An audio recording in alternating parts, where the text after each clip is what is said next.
Tasha Hornaday, and I am the co-executive producer of the Music at the Intersection Conference. Thank you for being here. I'm very excited to announce this next panel. It is the Content Creators Roundtable, and it is being moderated by a very dear friend of mine, Morgan Casey, owner of Date Ideas and Things to Do. She has been on the cover of the Wall Street Journal, People magazine, and she has been featured on the Tamron Hall Show and so much more. Please give a round of applause to Morgan Casey.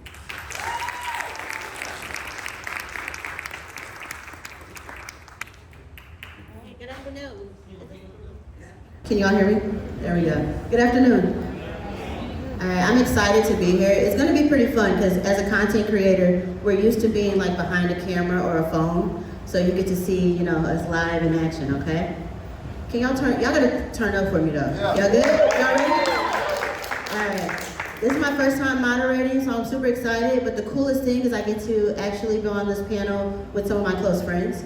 So I wanna go ahead and bring them up so they can tell you all about themselves.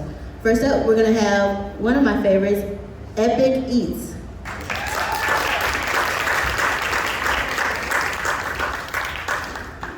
I'm calling everyone my favorite today. Next up, my other favorites, Hailee and Kendra.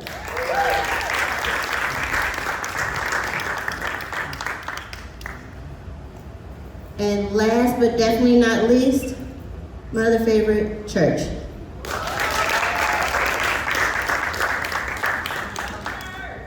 All right, let's give them another hand. All right, now I would be really shocked if someone in this room did not know who all of you all were, but just in case, if you all could just take a quick second and tell them who you are and a little bit about the content that you create. All right, so my real name is Orlando.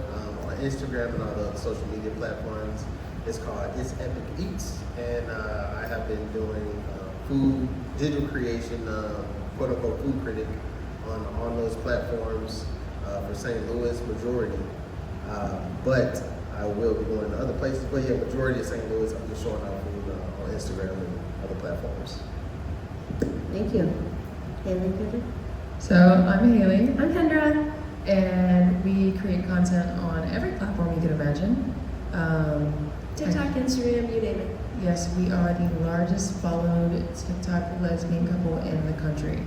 Wow, With 9.1 insane. million followers on TikTok. So, We're obviously married. We Yes. make couples content and comedy. And if you are looking for some cringy pickup lines, we got it. Thank you. Church? How you guys doing? My name is Church. I am a photographer, videographer. I own a production company here in St. Louis, Missouri, called Church Productions, obviously. Been in business for about 5 years now, full-time serial entrepreneur and all of that good jazz. So excited to be here with you guys today. Thank you so much. Let's just jump right in. Epic, I know that you mentioned already that you do a lot of food content. Could you tell us a little bit about why you chose to go into food versus any other type of topic? Well, it started around 2020 COVID, and so I wanted to just do something. I saw the community downgrading from COVID and people losing their jobs and stuff like that. So I wanted to do something for the community that I can do. I ain't have a lot of money, but I know I can buy some food, so I just posted online. So it started off, I was doing multiple areas, food, events and stuff like that, but it was getting too much.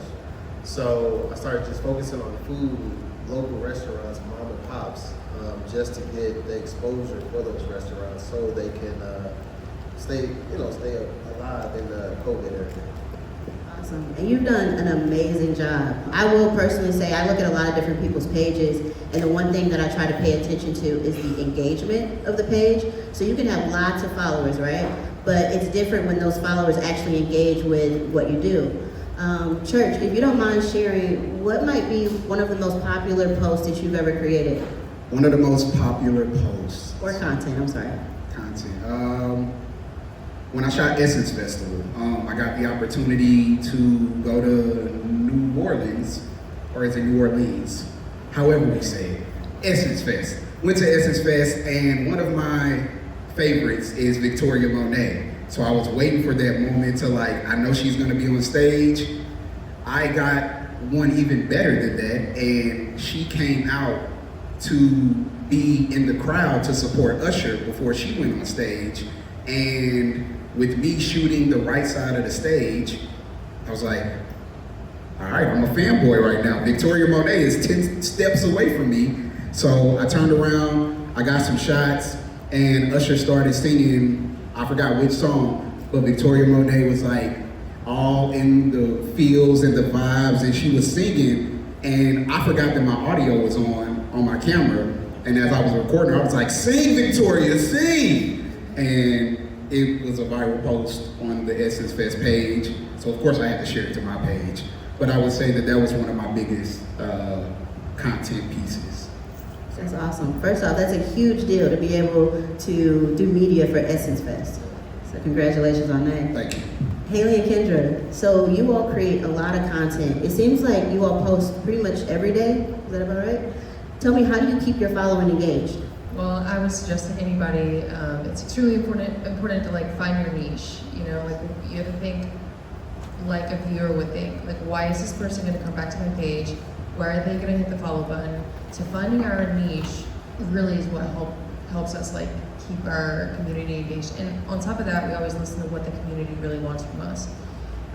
Yeah, like pay attention to your comment section, pay attention to what people are saying about your content, why people are saying that they're staying. The internet is so oversaturated, you know, like see why they're there, monopolize on that.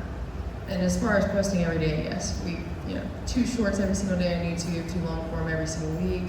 You know, every day on TikTok, every day on Instagram, live streaming on Twitch every day. It's super important to stay consistent. Yes. Yeah. So I have another question since you mentioned that. Do you all shoot several different videos in one day, or do you actually pull out your camera every single day? No, so we'll have like content days, and we will make like 2 to 6 videos in a day, and we'll go so far as to like change our clothes between videos, or like change my jewelry between videos, so that like I have content for the whole week, but that it looks like I'm posting every day. But it's not always like that. That being said, we have to do that because we travel so often. You know, we just got back from Italy and Amsterdam, so we had to make sure that there were like weeks worth of content. We gotta be ready. So you can make more content while you're in Instagram, or not Instagram, but like in Amsterdam, to have more content later on down the road. For sure. I personally know that you all are never here. Every time I call, you're somewhere over the country, you know? So I do want to know, let's see, I'm going to ask this to the entire panel so you all can take turns answering this. What advice would you give content creators that are just starting off? I'll start it off. All right. What would I tell content creators that are just starting out? Piece of advice: be consistent. As we just heard, they post every day. They may not shoot every day, but they post every day. So batch creating, beautiful thing. Learn it, like it, love it, because it helps you in the long run. Consistency is so key. When I first started out, I wasn't consistent because I'm like, I don't have time to post on social media because I gotta take care of my clients in real life. The bills are coming, gotta make sure they're happy instead of trying to post on social media where I'm not making any money. But I'm pretty sure that they can tell you that if you do social media right and you stay consistent, it will pay for you in the long run very well. And it does for all of us. And so for any new person out there, I would definitely say stay consistent. My whole thing is finding your why. Like, why are you doing this? Why are you posting on social media? Why are you creating this platform? Are you creating it just to get clicks or follows? For me, it was more so a community. So why I'm posting these restaurants so people are aware of these restaurants. So finding your why, and then of course staying consistent, even if the likes and things go down. If you stay consistent and still knowing your why and not really focusing on those follows, and then you just keep on going. I totally agree with both of those. Usually I say to be consistent and to find your niche. We already touched on that. So the other thing that I would say is to be sure that you are genuine. I think like a lot of the times on the internet, people put on a persona, and that's not necessarily a bad thing, you know, you want to be entertaining. But I also think that it's really, really good to stay true to yourself and to be authentic. I think that that really resonates with people. I think, yeah, it's important. And I'm more of an analytical brain, and obviously I think it's also very important to do all of everything that was said. But that being said, you have to realize what platform you're going to be on. So if you're a new content creator, you have to realize that not every platform that you're going to organically grow on. For example, Twitch. We stream almost every single night on Twitch, and it's painfully slow to organically grow on the platform, and it's just because they just now released their short form scrolling, so people can't discover you as easy. So using your other platforms to plug your other platforms is a great, great tool. You know, if we only have 1 million followers on Instagram, but not number one on TikTok, I'm obviously gonna tell TikTok, hey, come check us out on Instagram, and then vice versa. If I'm gonna go live on Twitch, I'm also gonna go live on YouTube at the same time, and it brings people from my YouTube, which I can organically grow on because of shorts, to come to our Twitch. So utilizing the tools that each platform brings is really helpful. Also, there's no manual. Give yourself some grace. Can I jump in real quick, Hailee, and ask you this? Do you feel that every single different platform is just as important as the next? I think it depends on what your goal is. Like, for example, if it's for money, TikTok's not really the place to go unless you have a good management team that knows how to pitch you for brands. But as far as the platforms that take care of creators, I would say YouTube. It just depends on what you enjoy too. Like for me, I enjoy like a little bit more long form. I prefer short form. I have ADHD and I can't watch something if it's more than a minute. So Right, so it just really depends on what and what you're he really said, looking for. your why, like Yeah, why your you're why. doing it. Yeah. All right, so this is, I wanted to wait till we kind of got to the middle of this because I'm sure you all can tell content creating is a job, right? All right, so the big question I think is how do you monetize? So again, every single platform is different. There are some platforms that provide creator programs. There's new ones and then there's older ones. And each platform has different qualifications. So for example, TikTok, your video has to be over 1 minute long. It also has to be a qualifying video, which is kind of hard to do. And there's a thing called RPM. So it's, you know, it depends on how many views you get. So you get like 1 cent per 1,000 video, for example. That may not be accurate, but. And then for other platforms like YouTube, long form specifically, you can generate a lot more revenue because the RPM is a lot higher. And if you, there's other ways to do it too, like for example. Oh yeah. Merchandise is also important. Monetize on what you enjoy and monetize on what your people enjoy. So like we have a huge community on Twitch, so we made merchandise for our Twitch family. You know, and people really, really like to be able to feel like they're a part of your content, and so that's gonna make you money. I also think that, like, personally, I think we finally, it took us a minute, but we found a good management team, and so, like, finding someone who can be in your corner and help you find brand deals is also really important because, you know, as your job, it's making content, but you may not necessarily know how to talk to brands. So, like, finding somebody who knows how to do that, like you, you're great at that. It's to be able to like be in your corner and help you out with the stuff that you don't know how to do. One of the things that I needed to learn was community. So knowing that my community wants to engage with me, wants to spend money with me, they not only just want to follow you, they want to feel a part of you, a part of your life. And so knowing that, oh, if for me, for instance, if I'm shooting like some content for a restaurant or whatever, that restaurant, one, I'm gonna create a brand deal out of that because, hey, the restaurant wants content. I'm gonna leverage my following to get money out of that restaurant. Essentially a brand deal in reverse, sideways brand deal, I guess we'll call it. And so they pay me, I make content for them. My followers go support their restaurant on top of they're wanting to see the next thing that I'm gonna post, which creates that engagement. Also, with following, have a community that doesn't mind spending money. Start a Patreon or start a community where you can charge a monthly subscription to let them more inside your life, to let them know more of how you do the things you do. For me, you know, spend $10 a month, and on Mondays you can ask me any question you want. On Fridays I'll go live and talk with you. You can see how I edit, how I create a video, all of those things. People will happily pay you to learn more about you because you're already cutting the camera on anyway. Why not find a way to get as much money, that sounds bad, not as much money out of people as possible, but they're wanting to spend money with you. It's up to you to find out how to cleverly do that.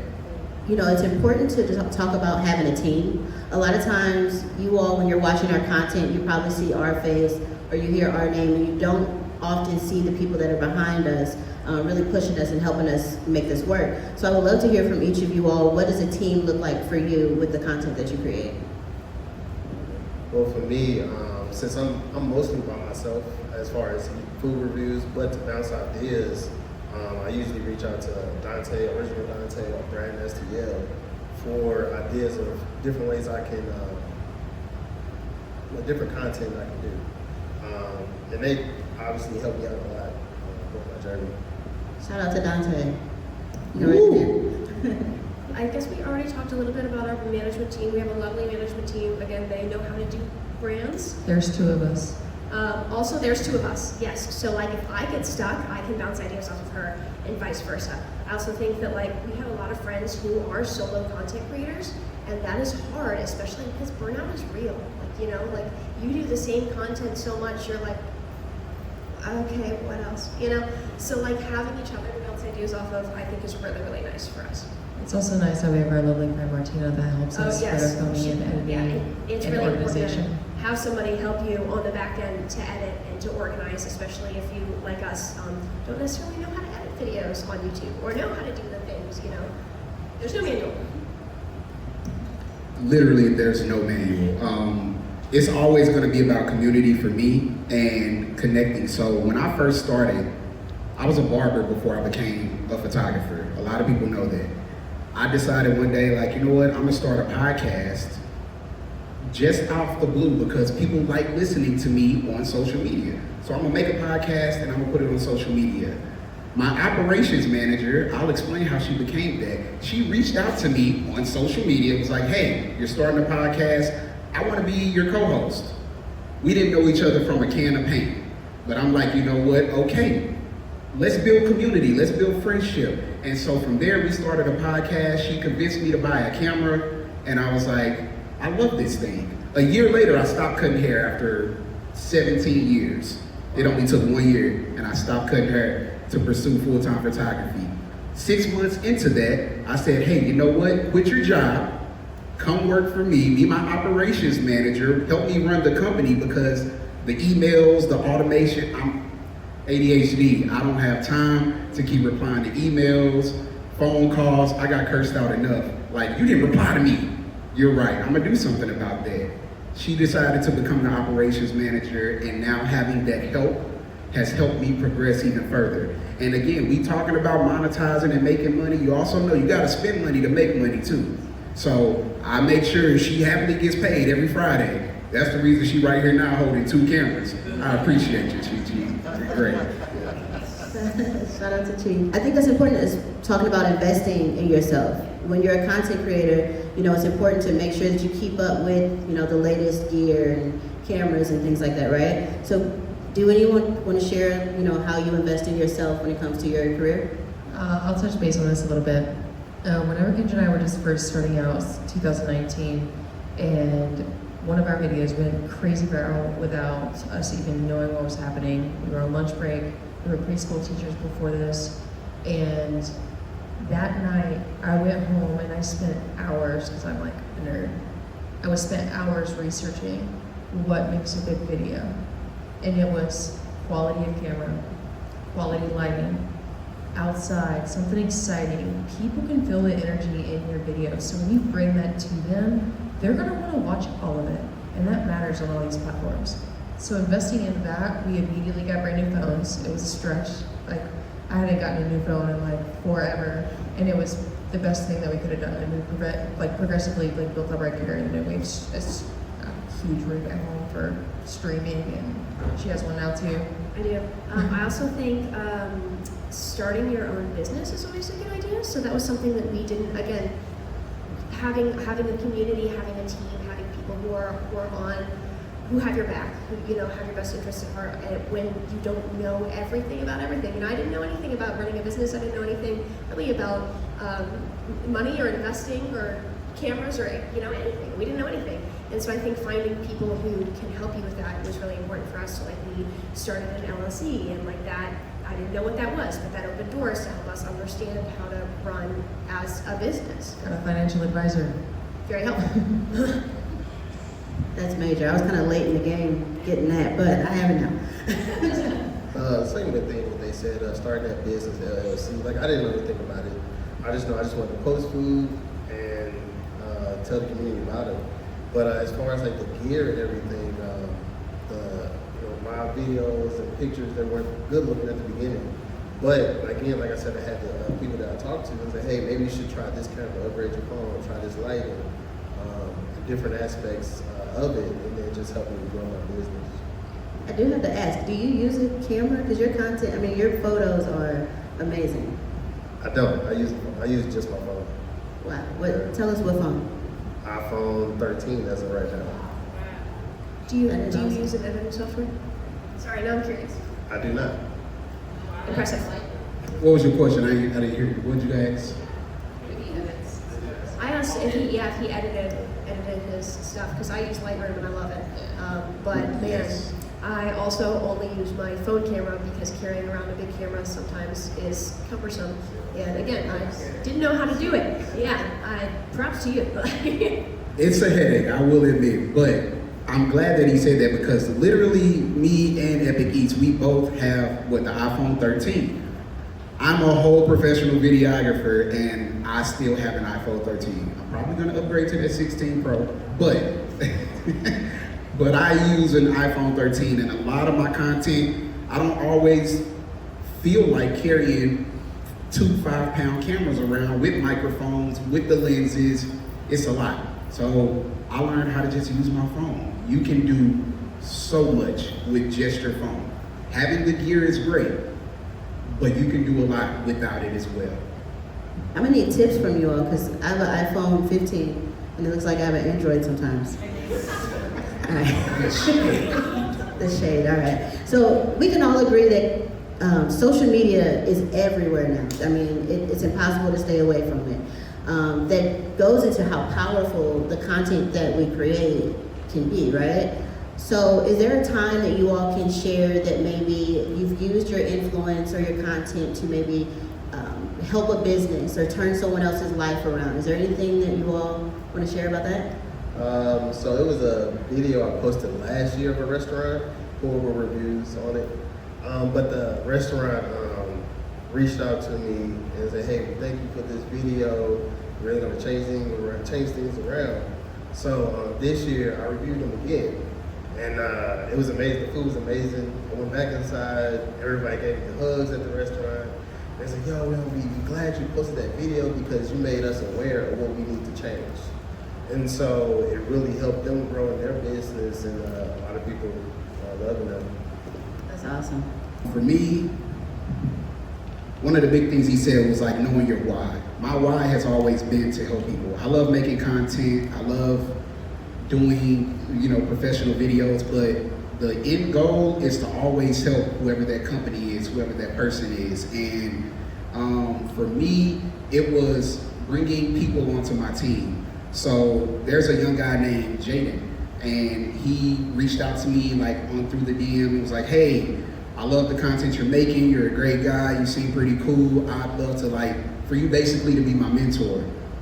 Again, didn't know him from a can of paint. Went and looked at his page. I was like, all right, you got some skills. I would love to just hone it and just make it a little bit better. And you want me to be your mentor, so great. I taught him everything that I knew. There's no gatekeeping at church production. So whatever I knew or learned, he learned right there with me. From my color grading to my editing, what type of apps I'm using, anything like that. I am so proud because Jaden, at the top of, 22? At the top of 22, January 1st, he was like, I'm gonna start a content journey. I'm gonna post every day for the next 30 days. Me, that's great, you can do that. I run the company, I don't really have the time. I was kind of posting every other day, every 2 or 3 days. Jaden blew up and got 30,000 followers in 30 days. And now he's sitting at about 200, 300,000. He moved to Vegas, just bought a nice Tesla.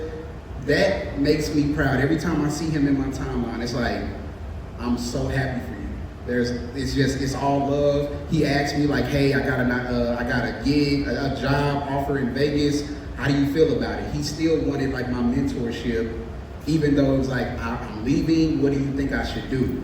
And I still got it and coached him through that. And so seeing that I helped someone literally change their life, he was washing cars at Hyundai when he first came to me. I got him to quit his job, and now he's a very successful social media content creator. So that makes me happy. That's amazing. I think, I was just gonna say, that's awesome. Heck yeah, I love that. yeah, I think those are really the moments that keep us going. Yes, do we make money from creating content and things like that, but it's those priceless moments that really get us up to do what we do on those days that we don't feel like it. Like you talked about burnout. Burnout is extremely real. Could we share maybe some tips on how we keep ourselves from burning out, or how we kind of just really take care of our mental health in a world where everyone sees us every day? And yeah. Well, I know for me, exercise. So eating a lot and stuff like that, and then editing, creation and stuff like that, it's kind of draining, especially because it's just me. And so me just going out exercising, riding my bike, going on runs, it's really helping my mental. Well, our content relies a lot on our relationship, but Kendra and I agreed at the very beginning that if something was to ever happen in our relationship, we would delete social media, all of it tonight, and we would work on each other. I think that we have totally committed to that. It's the same thing as like, sometimes our brains work a little differently.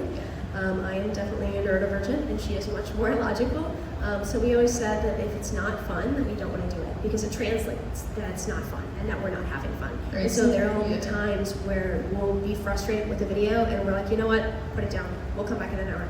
You know, we always do, and it always comes out great because we find that when we have fun making content, that's the best kind of content we ever can make. Even just for us, we can look back on our content and just really, truly enjoy that moment together.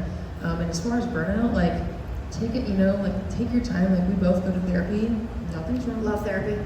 But we just make sure to prioritize, our health and our mental health. Also knowing like good healthy coping skills, like I'm an outdoor girly, I love to spend time in my garden.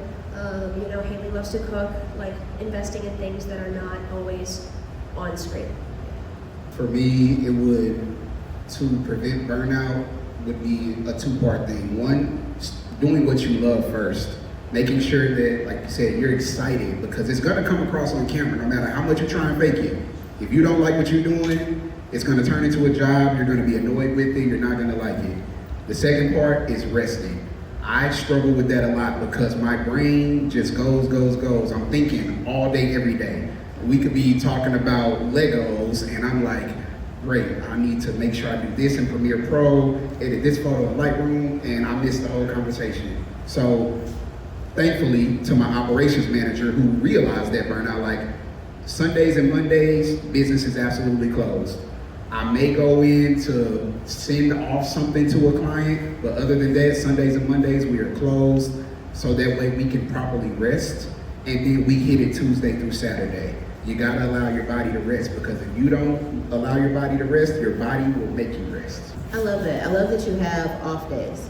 I think that a lot of times we get lost in, we're constantly on our phone and our phone is our job. So every day we find ourselves working. So that's awesome. I think I definitely want to ask about brand partnerships. We talked about monetizing, being paid directly from the platforms, but what does it look like when you have a brand partnership with a company? Sometimes it involves, going to a sporting event, or it could be, going to a restaurant's grand opening and things like that. What does that look like? I don't necessarily do a lot of brand partnerships only because I'm kind of a stickler for I want to do it my way. I like my content how I like it, and when you start getting brand partnerships, you realize that there are certain things that they want from you that align specifically with their brand, and they may want you to redo it, re-edit it, a lot of revisions. I've learned that, and I personally don't do a lot of them, but I do enjoy them because it allows for me it feels great to know that it's almost like progression. I started from, being in my mom's living room, making content on my phone, to now having these cameras shooting for businesses and companies, to now companies reaching out to me like, we want to work with you, we like your content, and we want your content to align with our brand in this way. And it's just a very motivating and a very beautiful feeling to have a brand partnership, but I don't let brand partnerships define like my business. Did I answer the question? Yes. Okay. I completely agree. I feel like sometimes when a brand approaches us, it makes us feel like we're doing something right, that people are interested in what we're doing, and that they like our content enough that they want it on their own page. Also, I think that partnering, not always necessarily with other brands, but just with other creators, whether it's a sport event or other creators, like we go to VidCon and we see other creators making content together. I think that's important because you're essentially swapping audiences. So like there's somebody in Church's audience that watches him and loves him and has no idea who we are, but could watch his stuff because we collab with him and now absolutely loves his stuff, or vice versa, you know what I mean? So I think that that's really important. I also think that in terms of what working with brands actually looks like though, sometimes Talk about it. It's a safe space. We have done Sometimes it's a revisions bitch. and revisions and revisions, and I don't think you can cuss. sorry. Yes, but I think that Kendra and I have held very strong to the idea that we're not going to promote something that we don't feel good about. Yeah. You know, for example, like 3 years ago, someone reached out to us, was like, hey, we want you guys to come out to LA, be on the top layer. We're going to raise money for the Trevor Project. We raised $165,000 with other content creators for the Trevor Project, and it was something that felt so close to home to us. So good. We would have done anything, and we didn't see a single penny from them. Yeah. And we would do it again and again and again and again. Yeah.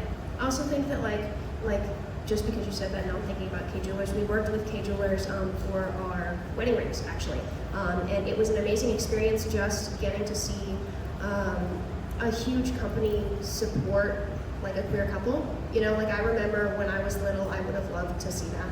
You know, I grew up with two moms, and I think seeing them struggle when I was young was really hard. And so now, like being able to be that couple, hopefully for a young little girl out there, you know, I think is really big for us. That's really huge, and Epic, I'm gonna definitely let you go. I do want to touch on the representation that you all bring. I've been out with you all personally and have seen people come up to you in tears and thanking you for just being you. What does that feel like to know that you are someone that a lot of people look up to and are inspired by? Wild. Awesome, but wild. You know, like we have had people come up to us crying at, like we did a booth at Pride, and I had a girl come up to me in tears and was like, trigger warning, I was not doing well last year, and I thought about not being here anymore. And watching your guys' content like really reminded me that there are good people in the world, and that there's love in the world, and that there are reasons to be here. And I think that a lot of the times, like as content creators, we don't always get to see what our content does when it translates into like your guys' lives. But I think that when we do get to see that, it is like a ray of sunshine. You know, it really is so beautiful. We talk about whenever we make our content, we always want to see like the younger version of ourselves seeing this and being inspired and feeling hopeful. You know, Kendra and I being a happy, healthy, successful queer relationship means so much, especially to little Hailee. You know, I grew up in a very conservative area in North Carolina, very small, where you grew up here with two moms in a pretty liberal place. And so like we come from two totally different backgrounds, and I feel like because of that we can connect so much more to our community, because I've seen a side of it and she's seen a different side of it. And there's always someone out there that has been like just imagine like whenever I was younger, like being able to see like our content, that would have made me feel so much better and like less lonely, and like probably would have been so much easier on myself, you know.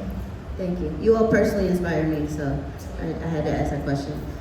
Epic, I want to change the brand partnership question for you a little bit. Could you maybe share, what do companies and brands actually look for? When someone approaches you and they're curious about working with you, what do you provide? What do you tell them? So for my content, of course, I'm a little bit more honest in my reviews. So I don't get a lot of brand deals per se, because they want to, like the church said, they want to be transparent on what they want. So for me, I don't get a lot of those because I'm so transparent. So yeah. Please stay that way. I think we live in a world now where a lot of things are not real or not honest. So thank you for doing that. Church, I do want to ask you, because a lot of times you create content for other people. sometimes when you work with a new client and they don't kind of understand their own brand identity, what do you do to help them realize what it is? What tips do you have? For me, doing my research, my recon. So like, I wanted to be, for some weird reason, I wanted to be like this, you know, special ops Marine type of guy where I get to like learn all the secrets and trades of somewhere overseas and come back over like a spy. And I'm like, for what, bro? Like, you play with cameras and cut hair, stop. But it's funny how things work out, because now I essentially kind of do that. So somebody might reach out to me via email, hey, we love your content, or you were referred to us by so-and-so, we'd love to work with you. All right, let's hop on the call. We get on the call, they don't know anything about their business. They have money, which, great, but when you become a content creator, especially shooting for other people, it's really not about the money. Like, it's a lot of work that goes into making a brand be a brand. Like, we think about like Nike or Adidas, Skims, like the way Kim Kardashian came, that's Kim Kardashian, right? Skims, just making sure. Fenty, Rihanna, those are like household brands. It took time, research, severe in-depth knowledge, surgical almost, to know how to relay this message to the audience, because I can't just cut the camera on and say, all right, talk to the camera. You know, you will shoot that brand in the foot and word will travel fast, and you will only be a content creator for this long. So it takes knowledge, it takes research. I study them. I go back as far as I possibly can. I sit down and talk with them, have basically a consultation. Always consult with people that you're gonna work with. Know where their head is at so that you can meet them in the middle. If you need to pull them more towards you, or if you need to move more towards them and what they want, you gotta find that happy medium. And so I learn every brand. Anybody that I've ever worked with, I've studied them, I've learned them. I know exactly what they're trying to do. By the time we start shooting, I know exactly what you're trying to do, the message you're trying to convey, and it's my job to let that flow through the camera so that they can see it in a nice quality format. I feel like you'd be great at wedding planner. I needed you like 2 years ago. I gave up on weddings. You know what, Church? You know what I want you to touch on? Talk to me. Turnaround time. Oh, okay. I think that in a world where there are a lot of phones and everything is instant, has anyone seen where some weddings they say no cell phones? Yeah. Okay, because a lot of times people want to be able to get their professional content that they've paid a lot of money for out there before, you know, our cell phone videos. How do you keep yourself, or any photographer or videographer, how do you market yourself to, you know, make sure people understand the importance of having that professional content versus just cell phone? So the important, it's so many layers to that. Me personally, I am all about quality. Again, just said it a few minutes ago, you don't need the $5,000 camera and things like that. You can definitely make magic happen with just your cell phone. Now for me personally, owning a production company, I am required to come with something more than just a cell phone with the amount of money that I'm charging to help these brands and these companies. So for me, yes, I have to have the highest quality camera that I can afford. You know, I have to make sure that my turnaround time is within the realm of what they're needing. You know, for us as content creators, again, working with other people, you can't create something for someone and take your sweet time and get stuff back to them 3 months later, or ever. I just found out that was a thing. People actually make content and they never send it off for the brand to get. I know, I made that face too. And I've heard that about 3 times this year alone of like brands or companies that have come to me and with the consultation, what brought you to me? Like, why me? Well, the last person that we used, we were very unhappy with them. We never got the content. Wait, what? We never got the content. Insane. Absolutely insane. And so with that, first off, make sure you get the content. Now, let's make sure we get it in a timely manner. So making sure that I have all of my things in place, whether it's my operations manager replying to the emails, making sure my automations are turned on so that there's a systemic flow of from inception to final product and delivery. We have a systemic flow.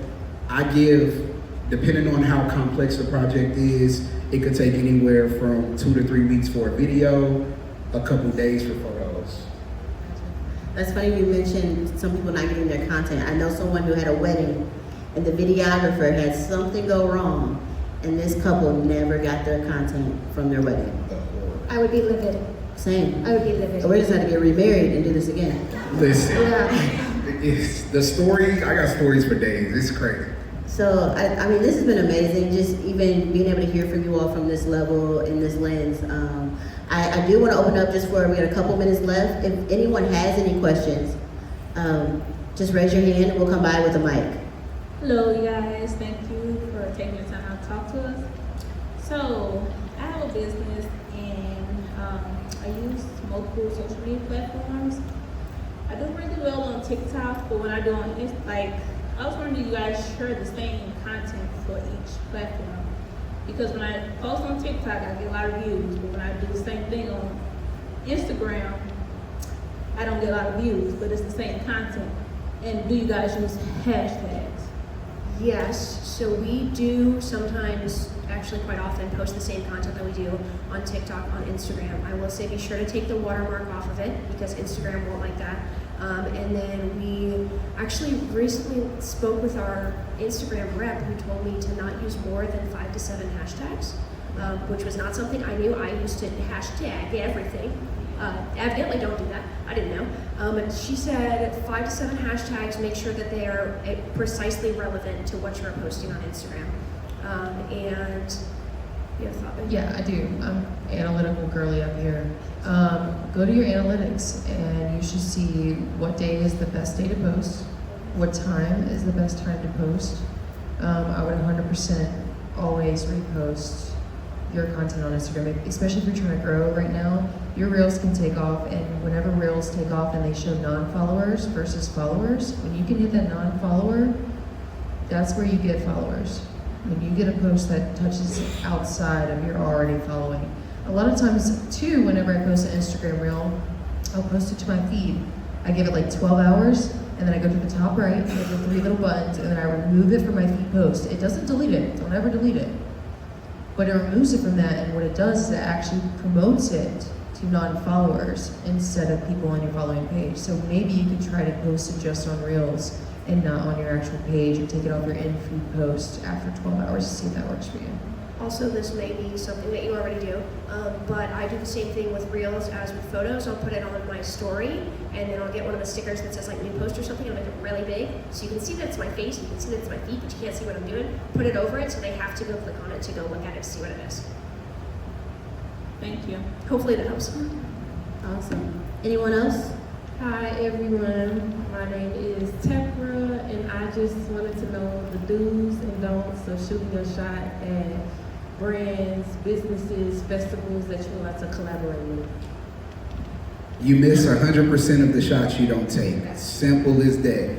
If you think you want to talk to them, you should already be typing up that email, that DM, whatever. The worst thing they can say is, after that, okay, move on to the next person. You send out 10 different emails, you send out 100 different emails, somebody's eventually going to say yes.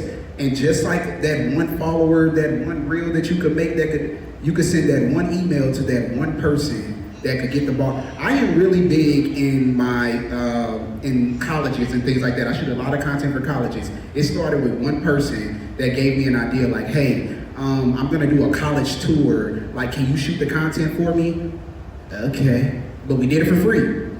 From there, I connected with the person at that college, and I just started reaching out to everyone in the network that they sent me.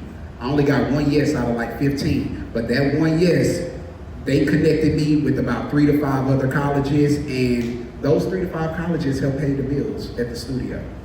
Shoot the shot. I'm with church on this one. I mean, there's a reason why people say it's not, what you do, it's who you know. Or is that the same? How's the same go?